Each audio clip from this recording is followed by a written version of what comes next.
In this session, we are going to talk about the leader's task in regard to setting corporate values, mission, and vision.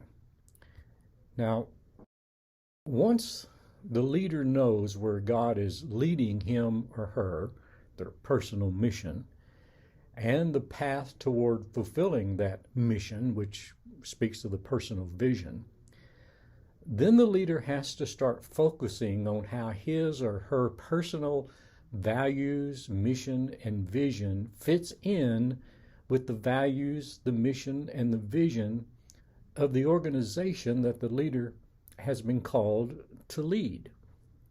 Now, generally speaking, almost without exception, God doesn't call people to lead a group of people or an organization if the leader's value and mission are opposite or opposed to or in conflict with that of the organization or the people. Now, having said that, the problem with many organizations, such as a church, is that they really don't have a good and clear understanding of their values, their mission, and their vision. At least they usually can't really articulate it. They can't communicate it with any kind of clarity. So part of the task of leadership is to help the organization discover the values that make the organization what it is, the central mission or focus that the organization should be working toward, and the vision plan, the pathway toward accomplishing the mission without compromising the organization's values. Now, if I were asked today to give leadership to a church, one of the first things I would do would be to take the church board or the church leadership team or the chief influencers within the church. I would take them aside and begin working with them to help clarify what they feel is the values, the mission, and the vision for the church. Now, obviously, this process is not something that can be done quickly or overnight, but it needs to be done. Once this process has produced some tangible results, then the task of the leader is to verify if he or she feels that these values, mission, and vision are compatible with his or her on, and if these issues seem to have the validation of the Spirit of God upon them. Now, in reality, all the way through the process, the leader and those being led should be seeking the guidance of God, because vision will only be successful if it is born of God. You know, in secular leadership theory, there is a concept called BHAG, a big, hairy, audacious goal. And the idea is that leadership needs to imagine or visualize a goal that is enormous, almost scary in its magnitude, and that will take all of the energy and all of the teamwork of the organization to achieve it. Now, the bigger and the more grandiose the vision, the more the organization will actually end up accomplishing. They may shoot for it, may not make it, but they'll accomplish a lot more if they didn't shoot for it. But in Christian leadership, the leader's job is not to come up with some BHAG. The leader's job is to help the people latch hold of God's vision. You see, it's not what we can imagine in our own puny understanding of things. It's what we can see through the eyes of the Spirit. If we can truly catch God's vision for our church or our organization, it won't be just a BHAG, some big, hairy, audacious goal. Rather, it will be an impossible goal, an impossible task. See, one of the ways to know if you have caught God's vision for something is this. If you can accomplish it by yourself, within your own strength and within your own capacity, well, then it's probably not all that God wants accomplished by your organization. The mission and the vision that God gives is an impossible one. It's impossible without our total dependency on Him. Also, the mission and the vision that God gives usually can only be accomplished beyond our lifetime. How do you know you have God's mission and vision for your organization? Well, if it's beyond your physical power to accomplish it, and it's beyond your human lifespan to finish it, then it's probably from God. Now, once the leadership team of the church or organization has settled upon and produced the values, the mission, and the vision statements for the organization, the church, then the task of the leader becomes twofold. The leader must accept the responsibility of being the chief vision caster and the primary change agent for the organization. See, vision casting is the art of always keeping the mission and the vision of the organization up front and in view. People get lost or they get sidetracked if the mission and the vision is not always in their sight. But before people are going to start on the journey in the first place, there has to be a measure of buy-in from the followers. In other words, if people are to follow, they have to believe in the mission and the vision. Remember Pareto's principle, the 80-20 rule. It works here too. About 20% of the people will buy in almost immediately, but 80% probably will not. A good leader, though, is one who is not content just to lead the 20% and leave the 80% behind. So the art and ability of vision casting becomes indispensable here. Now, vision casting is the art of communicating the mission and the vision in a way that helps everyone see it as a preferable future. And for the 80%, vision casting takes some time. The leader has to be the chief vision caster. And the way you accomplish the job of chief vision caster is to learn how to communicate or articulate the vision well and then say it over and over and over and over until you are sick of saying it, and then say it over and over some more. You probably will begin to sound like a broken record, but that is how you communicate the vision. And if the mission and the vision is truly from God, and if you keep it in front of the people, they will eventually buy into it. Now, along with being the chief vision caster, the leader must be the primary change agent for the organization. If the mission and the vision of the organization is to be accomplished, it will require change, and somebody has to be responsible to oversee that change process, and that's part of the leader's job. Now, remember, managers try to maintain the status quo. Managers like stability because change messes up the processes. Change disrupts the job flow. But leaders are needed to move from one paradigm to the next. Leaders are needed to move from where we are to where we believe God wants us to be.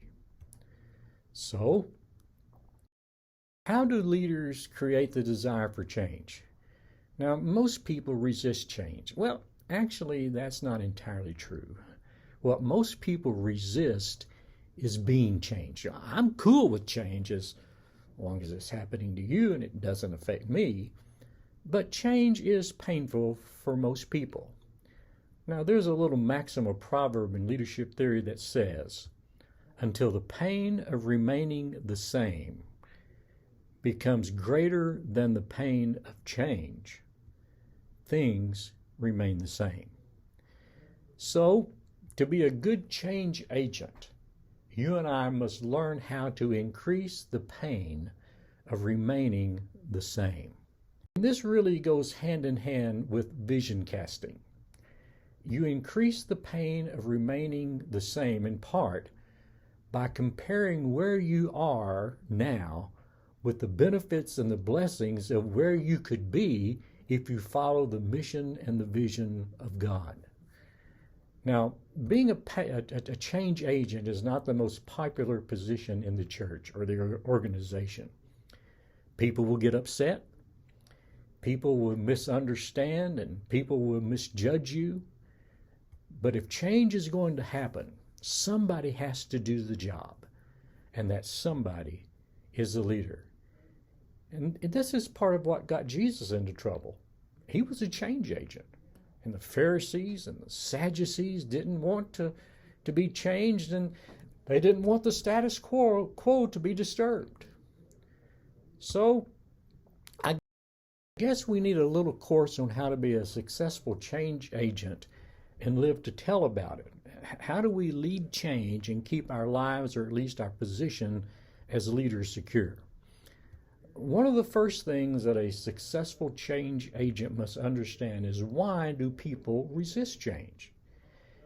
And once you understand why a particular person or persons are resisting the change that you feel God is calling the organization to, then you can begin to address that reason and help that person or persons to adapt to that change process.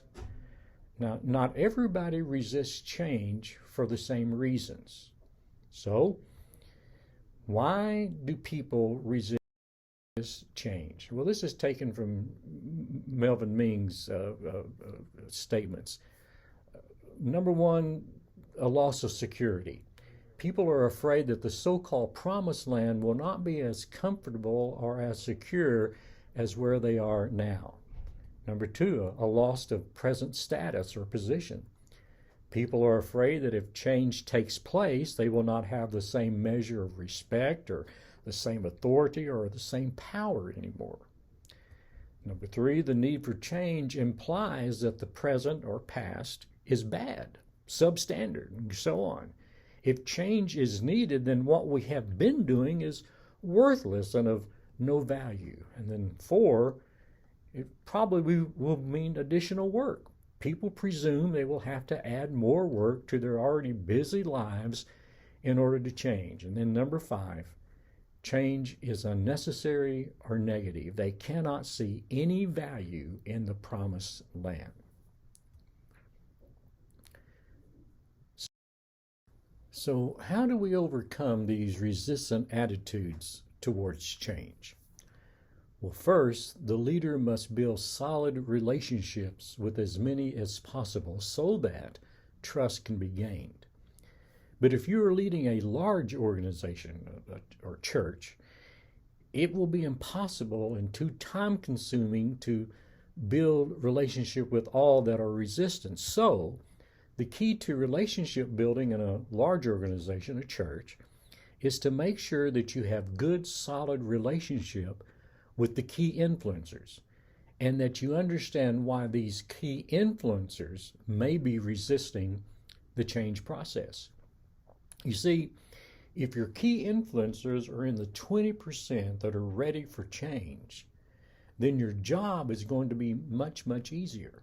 Why do I say that? Well, your key influencers have relationships with most of the rest of your congregation or your organization, and they will bring the majority of people along with them. But if your key influencers are not in that top 20%, and especially if they are way down toward the bottom of the 80% that are resisting change, then it's going to take some real time and some real energy to help those influencers to adopt to change. Mel Ming lists organizations by these categories. There are the innovators, they thrive on change. That's about 7% of the people. There are the early adopters, they're optimistic, but they need answers. That's about 15% of the people. There are the show me's. They're not antagonistic, but they've got to be shown, 30%. There are the tag-alongs. They're going to vote with their influencers. That's about 38%. There are the non-adopters. I'm against it. That's about 10%. So where your key influencers are determines the amount of work, the amount of vision casting, the amount of relationship building that you're going to need to do in order to bring about the change process. Now, let me go all the way back to the list of why people resist change, because we really haven't dealt with how to help people overcome these issues. Loss of security. People are afraid that the so-called promised land will not be as comfortable or as secure as where they are now. And then there's the loss of present status or position. People are afraid if change takes place, they will not have the same measure of respect, the same measure of authority or power. They won't have that anymore. And then some question the need for change, because change implies that the present or the past is bad, substandard. If change is needed, then what we have been doing is worthless and of no value. And then number 4, additional work. People presume that they will have to add more work to their already busy lives in order to bring about the change process. And then number 5, change is just unnecessary. It's negative. There'll be those who cannot see any value in the promised land. So how do you deal with people who have a fear of a loss of security? Well, be honest with them, but reassuring. There will be some uncertainty, and for a little while things may be topsy-turvy and not as comfortable. But if the vision is from God, then in God we can trust and have our security and realize that our security is not in the things around us, but in God. Loss of present status or position is dealt with in much the same way.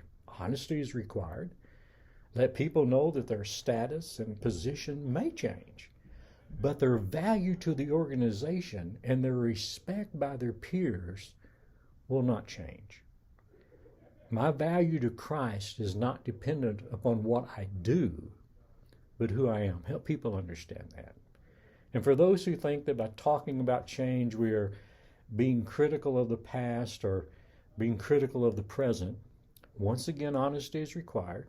There may be some things about the past or the present that are bad. And with grace, we need to say that. But just because change is needed does not necessarily mean that things are bad now. It may just mean that processes and procedures have become outdated, or that the needs of the future are different than the needs of the past or even the present. Now, those who feel that change will require additional work, once again, must be honest and let them know that for a while that may be true. Absolutely. But we also need to let them know that once the change is established, much of the work that they are doing now will be unnecessary, and the workload could actually get less. And for those who see change as unnecessary and negative, well, they are the ones that you're really going to have to just keep turning up the pain of remaining the same. Because until they feel miserable enough to change, they're not going to change. Now, the overall key to being a good and successful change agent, bringing about change and living to tell about it, is to be a person of honesty, integrity, and strive to build good relationships where people will trust your leadership and they will be willing to follow. Now, as a sidebar, all resistance to change is not bad. If you seek to understand why the resistance is there, it may be that you discover that your mission and vision is either not clear enough or that you have not been communicating it clearly enough. And there is always that outside possibility that the mission and the vision is not the one that God really has for the organization, especially if there is a lot of opposition or if most of the chief influencers are in the opposition. Now, one last point as a change agent. It's been said that people change only when they hurt enough, they have to, they learn enough that they really want to, and they receive enough that they are able to. And a good leader, a good change agent, not only begins the journey toward change, but she or he has to walk every step of the way along the path of change with love, compassion, understanding, and help.